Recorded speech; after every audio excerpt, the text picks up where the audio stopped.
پیارے پیغمبر علیہ السلام نے صحابی رسول سے سوال کیا، اے میرے صحابی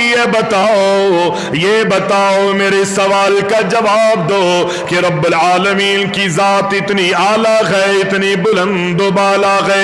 اللہ رب العالمین کے حقوق کے بارے میں تم مجھے بتاؤ، وہ اللہ کا حق جو بندوں نے اس کی ادائیگی کرنی ہے، بندوں نے اس کی پاسداری کرنی ہے، بندوں نے اللہ کا حق ادا کرنا ہے، وہ اللہ کا حق کیا ہے؟ اللہ کے نبی سے صحابی کہتا ہے، اللہ کے نبی میرے علم میں نہیں، اللہ جانتا ہے، یا اللہ کے نبی کو رب العالمین نے بتا دیا ہے۔ اللہ کے نبی آپ بتا دیجئے،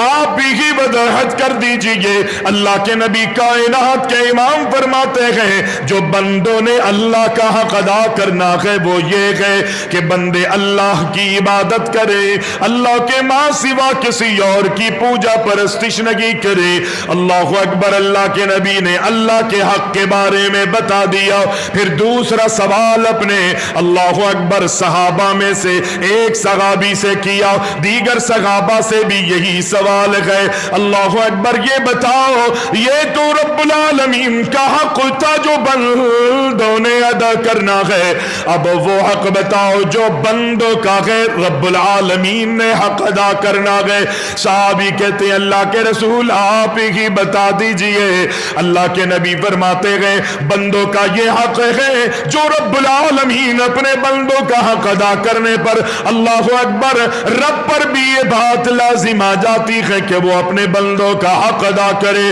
وہ یہ حق ہے کہ جب بندے اللہ کا حق ادا کر دے تو رب پر یہ بات لازم آتی ہے کہ رب اللہ اپنے بندوں کا حق ادا کرے، اور وہ بندوں کا حق یہ ہے کہ اللہ انہیں جہنم سے آزاد کر کے جنت میں داخل کر دے۔ یہ بندوں کا حق، اس کائنات میں جو بھی چیز ہے ہر ایک کا حق ہے، اللہ اکبر، یہاں تک کہ رب العزت کا بھی حق ہے جو بندوں نے اللہ کا حق ادا کرنا ہے، اور اللہ نے بھی بندوں کے حق ادا کرنے ہیں۔ وہ یہ ہے کہ جب بندگی میں پورے اتر جائیں تو اللہ ان کو بندگی کے نتیجے میں اپنی جنت عطا فرماتا ہے۔